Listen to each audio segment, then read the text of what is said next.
Maha Esa, Maha Kuasa. Tanpamu iman bagaimanalah menjadi hamba Allah yang bertakwa. Tanpamu iman bagaimanalah menjadi hamba Allah yang bertakwa. Iman tak dapat diwarisi dari seorang ayah yang bertakwa. Ia tak dapat dijual beli. Ia tiada di tepian pantai.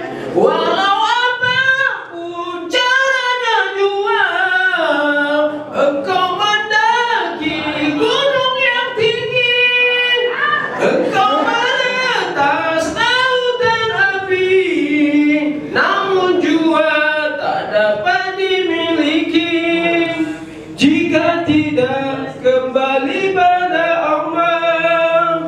Jika tidak kembali pada Allah. Terima kasih.